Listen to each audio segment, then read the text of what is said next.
Please help support the channel by visiting our Amazon store, affiliate link below. Hey, what's going on everyone? My name is Matt Jarbo. This is the Mundane Matt channel and YouTube. I love you. I do. I really do. I'm here 24/7, 365, much to the anger of my girlfriend because she thinks that this is my true love. No, that's my daughter. But the point is, I'm here a lot. And I have been more frustrated with YouTube over the course of 2017 than ever before. And that's not just me. That is literally almost every creator that has been hit by the nonsense that has gone on this platform. People who have been punished for the absolute screw-ups of others. And we are always getting dinged for somebody else's mistake. And here, when YouTube says, we're working on it, we're making it better, this is what we're going to do. You find out that YouTube moderation has only taken down less than half of the dangerous content it's being reported. Now, there was a big move a couple weeks ago in order to get rid, a huge scrubbing, right? A culling, if you will, to get rid of a lot of content that was coming across as extremist or pro-pedophilic and very just kind of sketchy, very kind of iffy content aimed at children. And hey, everyone was on board with that. Everyone was on board with that. Everyone here was like, whoa, hey, no, golf clap. Golf clap, YouTube, you done good. We've been telling you about this for years. You haven't been listening to us, but now you finally did because, I don't know, Mars International pulled out. Adidas was like, have you seen what's going on with this? So yeah, only when there's money at play do you care. And you wonder why people like me are starting to call for Susan Wojcicki to step down, because clearly there's a problem. Anyway, YouTube has taken down less than half hate content that gets reported, according to a shocking new report. This material that gets taken down, which includes Islamic extremist postings, is left for almost 2 weeks before being removed.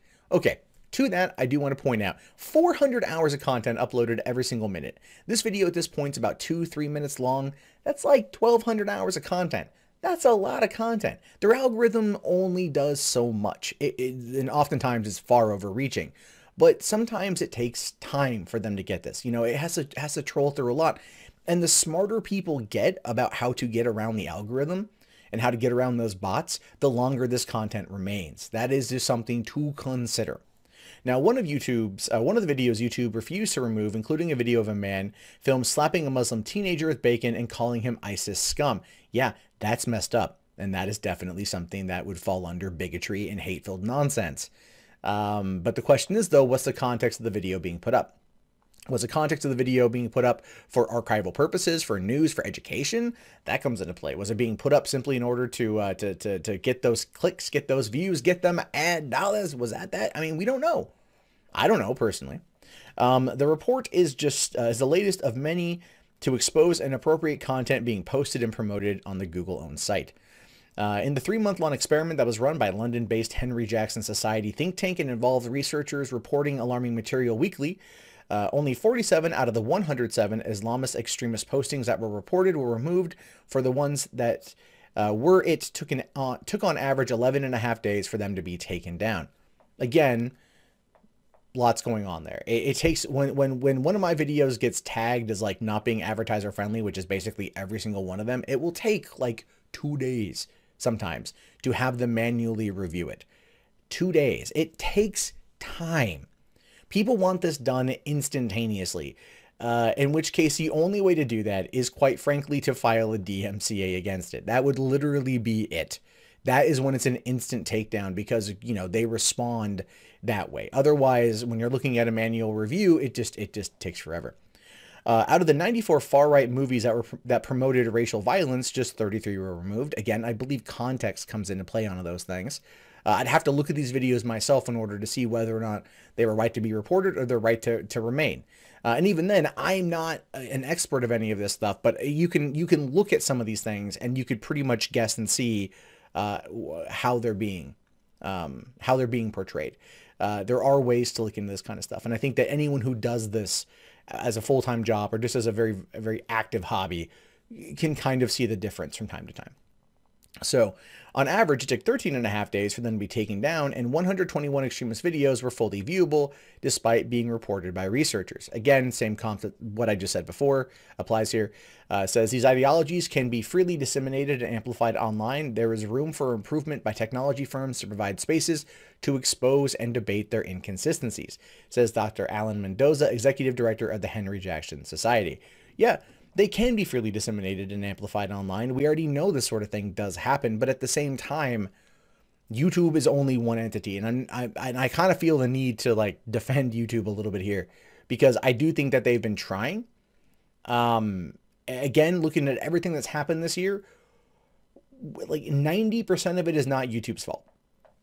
It's not. It's not. They've, you know, look at the, like last year or 2 years ago or something like that. They made it so if you talk about ISIS or Syria or anything like that, instantly demonetized.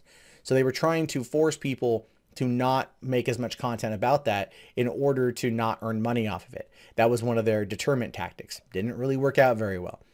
But then you've got, you know, the situation with the Wall Street Journal going after PewDiePie, and then the Wall Street Journal with the whole Chief Keef video and the, the British government pulling their ads as a result of finding extremist content. And then everything involving all the, videos aimed at underage children. There's a lot that's gone on that YouTube does need to do better at, but it does take time to get there. YouTube is like an iceberg. It's going to go super slow, and it's going to have like a long time to redirect its path. As much as we don't want that. That is the unfortunate truth of the platform. According to YouTube, hate speech refers to content that promotes hatred against individuals based on certain attributes such as their ethnic origin, religion, disability, gender, age, veteran status, or sexual orientation. There is a fine line between what is and what is not considered hate speech. That fine line is very muddied, by the way, very muddied. For example, it's fine to criticize a nation, but promoting hatred based on people's ethnicity violates YouTube policies. But okay, let's take, for example, criticizing Islam. All right. Islam is not a race, but to many people, Islam is a race. And they kind of almost treat it as such on both sides of the argument I've seen. So when you criticize it, someone could say, oh, you're being racist. Well, no, I mean, if you're criticizing Islam, to some you might be seen as xenophobic or Islamophobic, but racist is not the same thing. We have a very muddied, we've very much muddied the waters in terms of what can be used these days, of what terms mean what, essentially. So there's that. One video that praised Hitler and showed Jewish people being sent to concentration camps was not removed. A film promoting the Taliban was also left up. But again, I guess there's context there. Although, I mean, the context of a video that's praising Hitler and showed Jewish people going into concentration camps is not one that I support. But I am kind of curious to see the context of it. This article, while being very poorly written and poorly formatted, Jesus, Daily Mail, you can see that, there's no links, there's no examples here. So I'm taking their word at face value. And I again, when it comes to these sort of things, I want to see it for myself. As a person who is a full-time YouTuber who very much cares about the platform, these are things I'm interested in, and I'd like to see it. Now, it goes on to say here that we know social media can play a role in the radicalization of young people, drawing them in with twisted and warped ideology, said former Labor Cabinet Minister Yvette Cooper, who commissioned the study on behalf of the Commons House Affairs Select Committee. She says the findings were simply unacceptable. Well, yeah, I mean, it is. You'd want these things taken down. But again, just because you don't like something doesn't mean it's in violation of any kind of policy. Just because you review something doesn't mean that whoever, or report something doesn't mean that the person on the other end is going to view it as such. All right, the sensibilities of Europeans and the sensibilities of Americans, where the home of operation is for, or the base of operation is for YouTube, and where probably a fair amount of the people reviewing this stuff is from, might be wholly different. We don't know. It's I think they're looking at it from an American perspective versus a worldwide perspective, and that can be a problem. But at the same time, again, I need to see examples in order to give a full opinion on this. It says YouTube has promised to do more, but they just aren't moving fast enough. See, that's the argument right there. As I've said before, YouTube is an iceberg. They're not going to move fast. What they do has significant impact on everybody. That when they turn or when they change direction, it takes time to reach the back end. It has those. It just takes time. And so by trying to say they're not acting fast enough, it doesn't work that way on a platform as big as this. It's not like Twitter. I mean, even Twitter, when they're trying to get rid of their extremist content, they've absolutely, positively been pushing to get to like lay out a system of a plan of attack, I should say. So that's why back in I think October, they listed like a 2-month plan of attack in order to tackle these issues, because they in fact take time. YouTube, as always, doesn't communicate at all to anybody, so we never really know what's going on. Now, a YouTube spokesperson told Mail Online that the Google-owned site was making progress on removing hate videos, saying, through new uses of technology, the majority of videos were removed for violent extremism over the past few months were taken down before receiving a single human flag. We're doing more every day to tackle these complex issues. And I would say that they are. A few months ago, when they introduced the limited ads at the end of the summer, everyone lost their mind about it. It's still an annoying thing. It still hits pretty much every single one of my videos. But at the same time, it's gotten better than it was back in August, right? Like, it's gotten better. And December, for all of its other crap that's gone on for me this month, it's been a pretty decent month. So it's one of those things where it's like, it's not horrible. It's a good way to end out the year. A very crap year, but a good way to kind of end it. So it says earlier this month, it was revealed that YouTubers make hundreds of thousands in advertising revenue each month by putting up disturbing videos of children.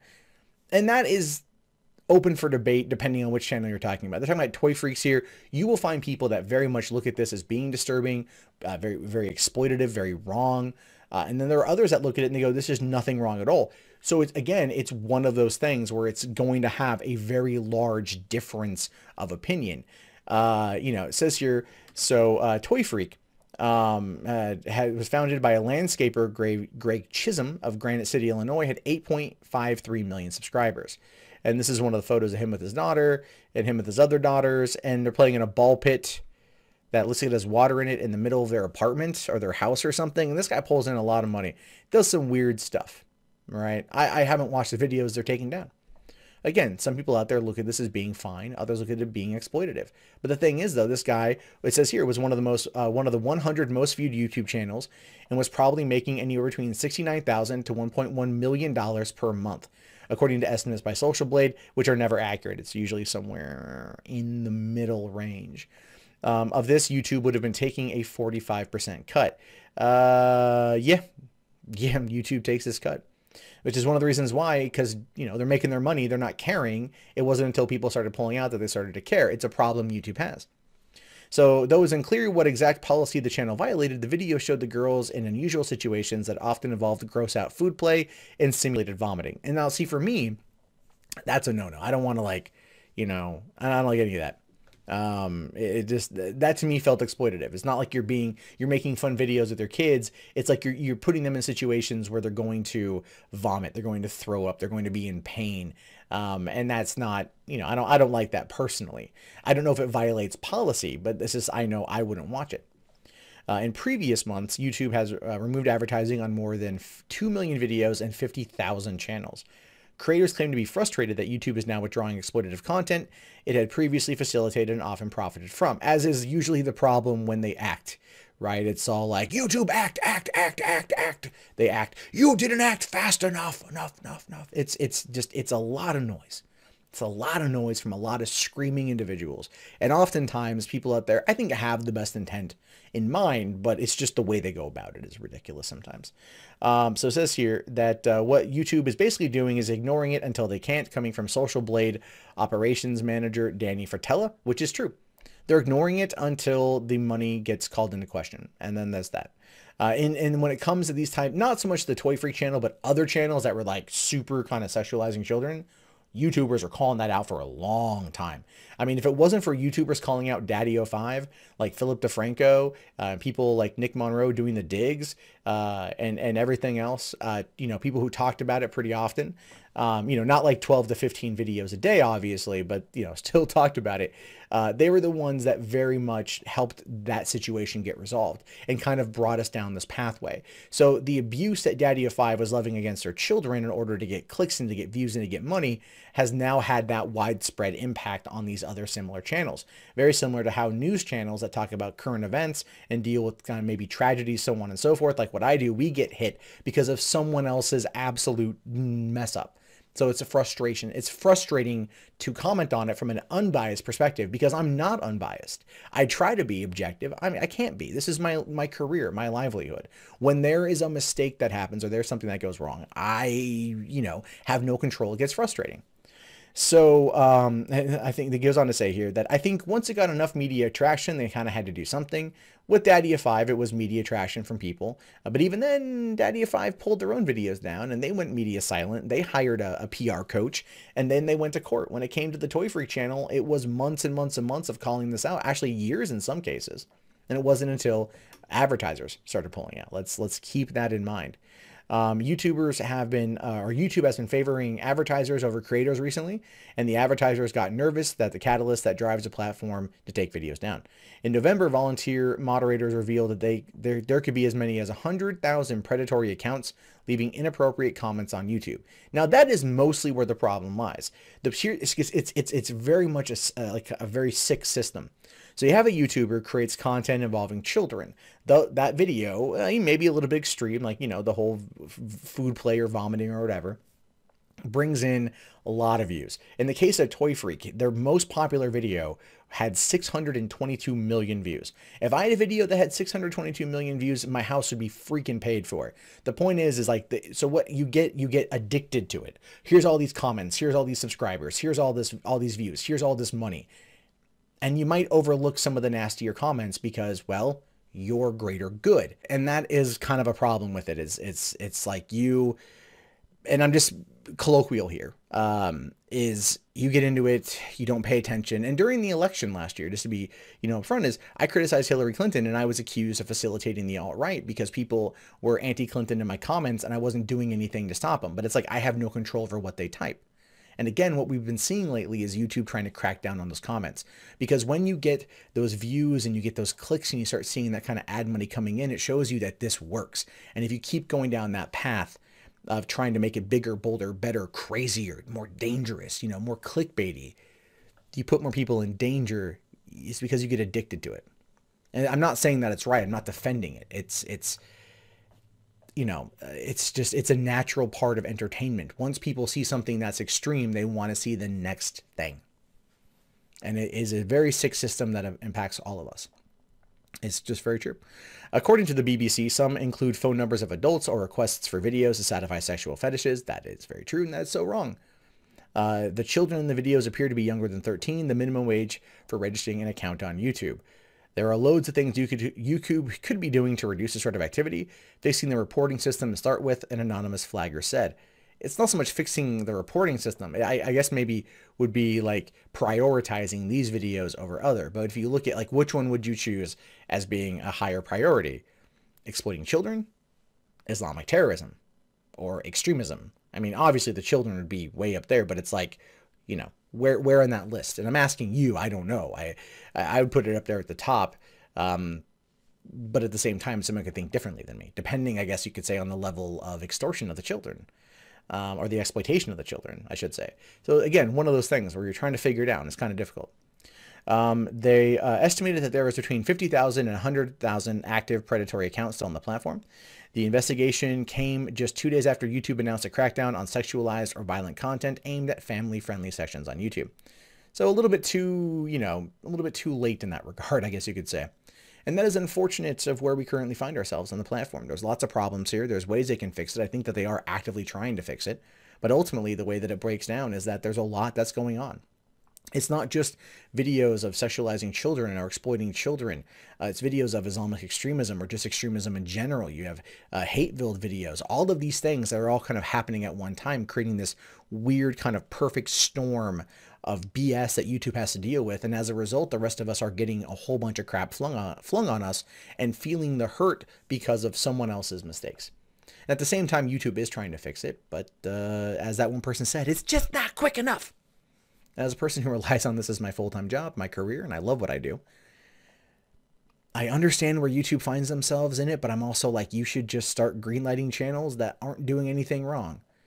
Because many of us haven't done anything, and we are paying for those who have. But I want to know your thoughts on this one. Do you think YouTube will ever be able to kind of bring it back around? Do you think YouTube is just kind of in the process of killing itself off? I mean, VidMe died, so where would people go if it does go away? I mean, I want to know what you guys think. How far would you go to support a content creator that you like? Out of curiosity. So let me know in the comments below. If you guys haven't already, be sure to thumbs up the video, subscribe to the channel, and check back often for more content from me. In fact, if you want to see more from me, you can do so right now.